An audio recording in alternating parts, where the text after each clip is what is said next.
इतना सुंदर सुंदर लोग आते हैं यहाँ देखने के लिए, रहने के लिए, मगर अभी तो ये सब नहीं हो पा रहा है क्योंकि लगभग 90% जला हुआ है घर। हम लोग बहुत फ्रेंडली फैमिली से हम लोग साथ रहते हैं। Like I don't know from where suddenly these things came out and we started killing each other. शाम को बम फेंका था, उसमें हमारा एक बच्चा, छोटा सा बच्चा है, इसमें बहुत घायल है, अभी रास मेडिसिटी में है। ये जो चल रहा है, I don't see, you know, like अंदर में कुछ है which we don't know. We want peace as soon as possible over here. जो भी हो रहा है ये सही नहीं हो रहा है। Today is our third day in Manipur और आज हम तीसरा दिन देख रहे हैं, तो ऐसा लग रहा है कि यहाँ पे थोड़ा सिचुएशन सीरियस हो रहा है, क्योंकि आज हमको बहुत सी फौजी गाड़ियाँ, मतलब पैरामिलिट्री और मिलिट्री की बहुत सारी गाड़ियों की आवाजाही देखी इधर। अभी हम बिष्णुपुर डिस्ट्रिक्ट के ही एक गांव है फबक चाव, वहाँ पे आए। कल रात यहाँ पे यहाँ गांव वालों का कहना है कि कल रात यहाँ पे फायरिंग हुई थी और थोड़ी बॉम्बिंग भी हुई थी, जिसमें एक बच्चा घायल हुआ है, जो अभी इम्फाल में एक रास मेडी सिटी हॉस्पिटल है, वहाँ पे एडमिट है। और लोग बोल रहे हैं कि वो काफ़ी क्रिटिकली इंजर्ड है। तो अभी हम इम्फाल से जब इस यहाँ गांव में पहुँचे, तो यहाँ आने के पहले मतलब हमको ये उन्होंने बोला कि कंपलसरी आपको पहनना ही पड़ेगा बुलेट प्रूफ। और जब हम इधर पहुँचे तो वी वर जस्ट मतलब हमको 2-5 मिनट हुए होंगे, और तभी हमने एक बॉम्ब का आवाज़ आया हमको, और कुछ शॉट्स यहाँ से फायर हुए। ये पीछे का जो इलाका है उस तरफ से, ये इलाका फबक चाव है और ये बिष्णुपुर डिस्ट्रिक्ट में है। और ये जिस इलाके से ये मतलब बॉम्बिंग और ये फायरिंग की आवाज़ अब यहाँ पे जो हुई थी, तो वो तुरबुंग करके एरिया है, जो कि बिष्णुपुर डिस्ट्रिक्ट का ही पार्ट था, लेकिन ये गाँव वालों का कहना है कि अभी वो कुकीज़ ने वहाँ पे कब्जा कर लिया है।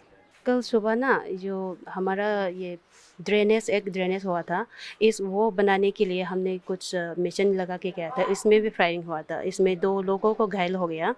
और शाम को बम फेंका था, उसमें हमारा एक बच्चा, छोटा सा बच्चा है, इसमें बहुत घायल है, अभी रास मेडिसिटी में है। कितना उम्र है उस बच्चे का? 17-18 होगा ना। हाँ, 17-18 होगा। अभी हम प्रधान के घर से जिस लड़के के ऊपर मतलब जो लड़का घायल हुआ है उसके घर पे आए। उसका नाम लुंगजाओ नावचाको है, 20 साल की उसकी एज है, और ये उनका घर है। और यहाँ पे करीबन जो गाँव वालों का कहना है कि 11:30 बजे रात को यहाँ पे एक बॉम्ब और कुछ फायरिंग हुई थी यहाँ पे। इस घर में वो उस वक्त दोनों ही भाई थे, एक लुंगजांग नावचाको और उनके जो बड़े भाई हैं, इनका नाम लुंगजाम अनंत है, तो वो यहाँ पे थे। इधर ये जो कमरा है, इनके पेरेंट्स भी जो इनके जो फादर मदर हैं, वो पास का ही रिलीफ कैंप है, वो लोग वहाँ रहते हैं, इनकी एज ज़्यादा है, तो वो लोग यहाँ पे गांव में इधर ही रहते थे घर में। ये बेड है जहाँ पे जो लुंगजाम है वो यहाँ पे सोया था उस वक्त कल रात। और अब हम तो इस कमरे से हम अब इधर इस कमरे की तरफ बढ़ेंगे जहाँ पे फायरिंग और जो बॉम्बिंग हुई है। तो इधर वो जो शेल है, ये जो गड्ढा दिख रहा है, तो ये गड्ढे में ये इधर से वो शेल गिरा है, ऐसा गाँव वालों का कहना है। इधर वो शेल आया है, ये आई थिंक फायरिंग के, ऐसा बोल रहे हैं वो लोग कि ये फायरिंग के निशान है, बुलेट्स के निशान है। और यहाँ से वो शेल गिरा और इस तरफ उसके शार्पनल गए। और इस कमरे में जो लुंगजाम का बड़ा भाई था अनंत, वो इस कमरे में सोया हुआ था। और ये जो शार्पनल ये यहाँ पे गिरे, उसको शार्पनल्स, इनका ऐसा कहना है कि शार्पनल्स उड़ के उसके, वो जब यहाँ सो रहा था तो उसके ऊपर इस तरफ लगे। 3 मई से ये सब पूरा झगड़ा शुरू हुआ और पूरा ये सब लड़ाई चल रही है। तो उसके पहले गांव की क्या कंडीशन थी और उसके बाद क्या क्या बदलाव हुए यहाँ पे? मेरा गांव इतना अच्छा गांव है, इतना सुंदर गांव है, इतना सुंदर सुंदर लोग आते हैं यहाँ देखने के लिए, रहने के लिए, मगर अभी तो ये सब नहीं हो पा रहा है क्योंकि लगभग 90% जला हुआ है घर, अभी 10% ही जिंदा है। अभी यहाँ लोग भी ज़्यादा नहीं है, सब कुछ रिलीफ कैम्प रह गया। इतना बदलाव आ गया था पहले और अभी, तो इतना फ़र्क है क्या बताओ। लगभग 1500 घर था, अभी तो 90% जलने के बाद अभी 15-20 घर है। अभी ये 3 मई से शुरू हुआ है।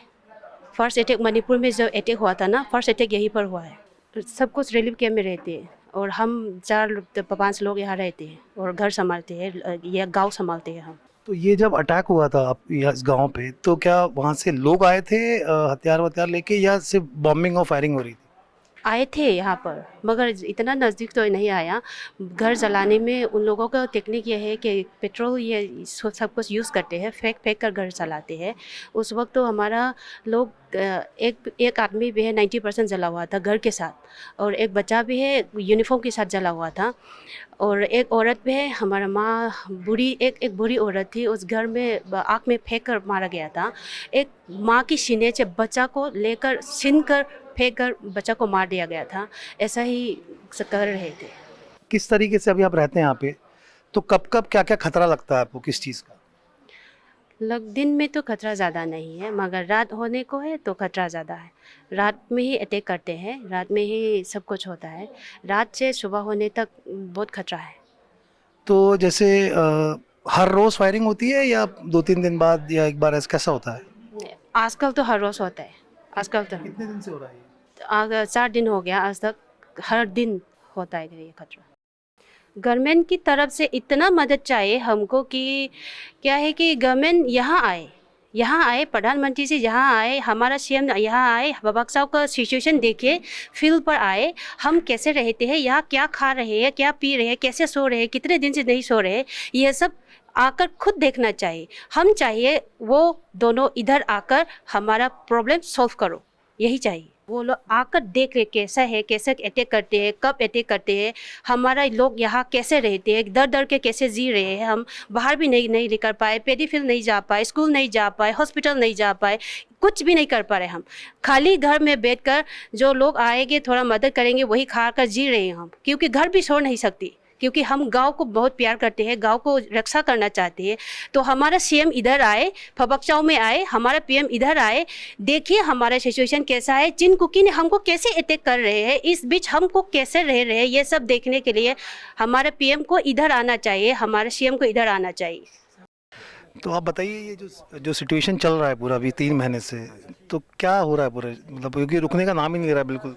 वही तो हम लोग भी ये सोच के हम लोग भी क्या बोलते, we are confuse right now, because अभी तक देखो it's almost 3 months now, central government भी इसके बारे में कुछ नहीं कह रहे। We are very lucky that he speak something before entering the parliament, okay, but before that उसने कुछ भी नहीं बोला आज तक। यहाँ पे कितना आदमी के घर जला दिया गया है, आपने भी विटनेस हो गया, देखा होगा पीछे कि कितना घर टूटा हुआ है, कितना घर जला हुआ है यहाँ पे, और कितना आदमी को यहाँ पे मार दिया गया है। More than about I believe कुल मिला के 200-300 हो गया होगा यहाँ पे दोनों साइड कर लेके। अभी तक साइलेंट है सेंट्रल गवर्नमेंट, क्यों, क्या कर रहे हैं? And we are very lucky that you people के नेशनल न्यूज़ अभी आके कुछ दिखा रहा है अभी दूसरा लोगों की ऐसा कुछ चल रहा है। पहले तो कोई भी नहीं आया था, no one cares what is happening in Manipur, it was very unfortunate. अभी चलो कि आप लोग आ गया, अभी दिखा रहे हैं कि मणिपुर में यही चल रहा है, यही चल रहा है। अभी no what I want like we want peace as soon as possible over here. जो भी हो रहा है ये अच्छा ही सही नहीं हो रहा है। अभी अगर इंडिया गवर्नमेंट चाहते हैं तो इसको यार एक हफ्ते में ख़त्म कर सकता है, नहीं कुछ नहीं है वैसे उन लोगों के लिए। लेकिन अभी तक ये देखो अभी सब साइलेंट है, अभी पार्लियामेंट में भी देखो हल्ला ही कर रहे हैं, कुछ सोल्यूशन नहीं ले रहे वहाँ पे उन लोग। इसलिए मैं रिक्वेस्ट करता हूँ आपको, ये चैनल को with the help of your channel I would request that हम लोग को जो सेंट्रल गवर्नमेंट है, ये जो अभी जो जहाँ पे जो चल रहा है अभी, इसको जल्द से जल्द इसको ख़त्म करे और इसका सॉल्यूशन लेके आए, ताकि यहाँ पे फिर पीस जो है फिर नॉर्मल से जल्द यहाँ पे आ सके। तो जैसे आप तो फिल्म एक्टर हैं, तो अब जो मणिपुरी फिल्म से काम करते हैं, तो जिसको कि आपके को स्टार्स भी होते होंगे, और तो कैसा उस वक्त क्या रिलेशंस थे और अभी क्या? नहीं देखो, वैसे तो हमें कुकी फिल्म में 2-3 मूवी में मैं एक कर चुका हूँ कुकी का भी, वैसे कुछ नहीं है। We were very loving people, we used to stay together and like हम लोग बहुत फ्रेंडली फैमिली से हम लोग साथ रहते हैं। Like I don't know from where suddenly this things came out and we started killing each other. ये जो चल रहा है I don't see you know like कुछ अंदर में कुछ है विच वी डोंट नो, लेकिन I believe our central government उन लोगों को पता होगा कि क्या है अंदर पे। सो ताकि मैं यही मैं कोशिश करता हूँ, विनती करता हूँ कि यार जितना जल्द हो सके यार ये इशू को ख़त्म कर दीजिए, क्योंकि for them is very easy to come finish this off. कल रात जहाँ पे जो इंसिडेंट हुआ था बॉम्बिंग और इसका जो फायरिंग का, जिसमें जो लड़का घायल हुआ था, उसके घर के हम थोड़ा सा आगे चल के आए हैं और यहाँ पे हमने देखा कि कुछ घर जले हुए हैं। गाँव वालों का भी ये कहना है कि जब 3 मई को वायलेंस हुई थी तो उसमें ये घर जलाए गए थे। इसके पीछे अगर आप देखेंगे तो बीएसएफ के बंकर्स हैं, और उसके आगे का जो इलाका है वो कुकी डोमिनेट एरिया है, वहाँ पे कुकीज़ के भी बंकर्स हैं और बीएसएफ के बंकर्स हैं। बीएसएफ के बंकर्स दोनों तरफ से हैं, मेते का जो एरिया है वहाँ पे भी हैं और जो कुकी एरिया है वहाँ पे भी बीएसएफ के बंकर्स हैं। तो आज सुबह से जैसे हम फगोकचाओ जो कि एक बॉर्डरिंग विलेज है बिष्णुपुर डिस्ट्रिक्ट में, वहाँ पे जो टेंशन होती है, जो बॉम्बार्डिंग होती है, फायरिंग है, उसके बारे में बता रहे थे। और जब हमने नाचा नाम के एक जो लड़का है जो उसमें घायल हुआ कल रात, उसके बारे में डिस्कस किया था। जब हम यहाँ पे आए उनको देखने तो यहाँ पे उनके भाई से हमारी मुलाकात हुई और उन्होंने बताया कल रात करीबन 11:30 बजे उनके घर के ऊपर बम्बार्डिंग हुई। उसके 1-2 घंटे पहले उनके भाई खुद एक विलेज वॉलंटियर है, तो वो अपनी गांव में ड्यूटी करके लौटे और जब वो आए वहाँ पे तो तब बम्बार्डिंग काफ़ी जम के हो रही थी, फायरिंग भी हो रही थी। तो उन्होंने अपने छोटे भाई से बोला कि हम लोग घर के बाहर निकलते हैं और दोनों भाई कुछ समय के लिए घर के बाहर निकल गए। जब फायरिंग और ये थोड़ी बम्बार्डिंग शांत हुई तो वापस घर के अंदर चले गए सोने के लिए और तकरीबन 11:30 बजे उनके घर पे बॉम्बिंग हुई। उनके वो जो भी शेल उनके घर पे हिट हुआ और उनके भाई का कहना है कि इसके शार्पनल्स उड़ के उनके माथे पे लगे हैं और उस वक्त उनके भाई जिनका बड़ा भाई है वो दूसरे रूम में था, तो वो भी जब बॉम्ब गिरा था वो भी थोड़े से बेहोश हो गए थे। जब उनको होश आया तो वो अपने भाई को देखने के लिए गए, वो थोड़ा देख के उनको नर्वस हो गए थे। उसके बाद वो बाहर आए तो वहाँ पे उनके अंकल ऑलरेडी खड़े हुए थे। उन्होंने एम्बुलेंस को बुलाने की कोशिश करी लेकिन एम्बुलेंस ने इनिशियली आने से मना कर दिया था कि उनका कहना था कि वहाँ पे काफ़ी फायरिंग और बम्बार्डिंग हो रही है। उसके बाद वो लोग गांव वालों की मदद से इनको उठा के जो गांव के प्रधान है उनके घर पे ले गए। फिर वहाँ से एक वैन में उनको लेके मेन रोड तक ले गए और मेन रोड पर उन्होंने एम्बुलेंस बुला के इस जो राजमेटी सिटी हॉस्पिटल है यहाँ उनको पहुँचाया। और अभी वो जो अभी उनके घर वालों का कहना है कि उनकी कंडीशन काफ़ी क्रिटिकल है और वो आईसीयू में है। इस स्टोरी की और अपडेट्स हम आप तक लाते रहेंगे। मैं प्रतीक गोयल अपनी कलीग प्यारी ढींगरा के साथ मणिपुर से। Journalism at News Laundry is powered by the public because when the public pays, the public is served. Visit newslaundry.com/subscription and pick a payment plan of your choice. Pay to keep news free and independent. Your future, and indeed the future of democracy, depends on it.